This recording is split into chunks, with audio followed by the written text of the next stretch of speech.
very good morning to you all. How are you? I hope you all are well. So, in the previous class, we have started our chapter 1, that is, who did Patrick's homework? That is, Patrick का homework किसने किया? And we have completed till para 4. हमने paragraph 4 तक complete कर लिया था.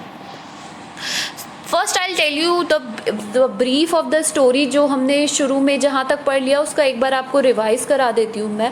Patrick was a boy who did not like to do his homework. Patrick को homework करना बिल्कुल भी पसंद नहीं था. One day he saw that his cat was playing with a doll, certain kind of doll. एक तरीके की डॉल के साथ खेल रही है उसकी जो कैट थी. And he escaped that doll from the cat. उसने कैट से उस डॉल को बचाया. सडनली ही फाउंड दैट कि वो एक तरीके का क्या है, एल्फ है, ड्रॉफ यानी बोना है एक तरीके का. तो उसको बचाने के एवज में उसने पैट्रिक से क्या लिया, पैट्रिक ने उससे क्या लिया, एक प्रॉमिस लिया कि मेरा होमवर्क अब से कौन करेगा, वो एल्फ ही करेगा, मतलब तुम ही करोगे मेरा homework. So we will start with paragraph 5.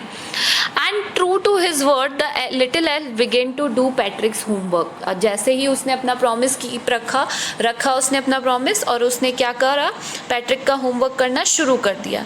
Accept there was one glitch. यहाँ पर एक तरीके से एक प्रॉब्लम है कि एक प्रॉब्लम थी वहाँ पर. The elf did not always know what to do.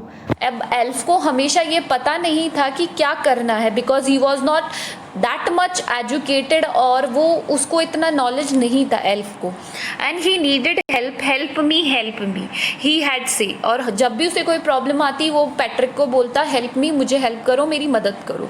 And Patrick would have to help in whatever way. अब पैट्रिक को उसकी किसी भी वॉट एवर मतलब किसी भी तरीके से उसकी हेल्प करनी ही पड़ती. I don't know this word. The elf squeaked मतलब होता है एक तरीके की छोटी सी क्राई, आवाज़ निकालना. द एल्फ सेड कि मुझे ये वर्ड नहीं पता. रीडिंग पैट्रिक्स होमवर्क, पैट्रिक का होमवर्क कहकर, get me a dictionary. No, तो व्हाट ही सेड कि मुझे क्या ला के दो, डिक्शनरी ला के दो. No, what's even better, look up at the word and sound it out by each letter. नहीं, एक काम करो, तुम ही डिक्शनरी में देखो और मुझे बताओ इसका meaning.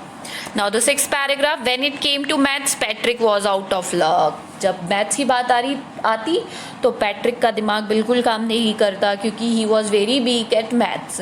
What are the time tables, the elf shrieked. Shriek भी सेम स्क्वीक की तरह ही होती है, एक शॉर्ट क्राई. टाइम टेबल्स क्या होते हैं, we elves never need that. हम बोने लोगों को तो कभी टाइम टेबल की ज़रूरत नहीं पड़ी. And addition, subtraction and division and fraction, ये क्या होते हैं, एल्फ ने पूछा उससे. Here sit down beside me, मेरे साथ बैठो. बिसाइड मी मतलब मेरे पास बैठो. You simply me just guide me, मुझे क्या करो, मुझे गाइड बताओ, मुझे गाइड करो, इसकी क्या होते हैं, एडिशन सब्ट्रैक्शन क्या होते हैं. एल्फ ने कहा पैट्रिक से. Elf know nothing of human history. अब एल्फ है, बोना है, तो उसे हम लोग जो पढ़ाई करते हैं वो उसे बिल्कुल भी नहीं पता था, तो वो उसको एक्सप्लेन कैसे करता. So to them it is a mystery. तो उनके लिए तो एक तरीके की मिस्ट्री थी. मिस्ट्री क्या होता है, रहस्य. So the little elf already a shouter just go louder. और धीरे धीरे उसकी आवाज़ तेज होती जाती. Go to the library, I need some books. तो उसने पैट्रिक को कहा लाइब्रेरी जाओ और मेरे लिए जल्दी से बुक्स लेकर आओ. मोर एंड मोर बुक्स, बहुत सारी बुक्स लेकर आओ. And you can help me read them too. और तुम्हें क्या करना पड़ेगा, मेरी हेल्प करनी पड़ेगी, इनको पढ़कर मुझे बताना पड़ेगा, क्योंकि because I don't know how to read. उसे पढ़ना नहीं आता था. किसे नहीं आता था, एल्फ को नहीं आता था. 7th paragraph. As a matter of fact, every day in whatever every way, that little elf was a nag. Nag मतलब बहुत ही ज़्यादा क्या था, वो जो ट्रबल करता है लोगों को, नैगिंग नेचर का था. वो बहुत ही ज़्यादा परेशान करने लगा पैट्रिक को.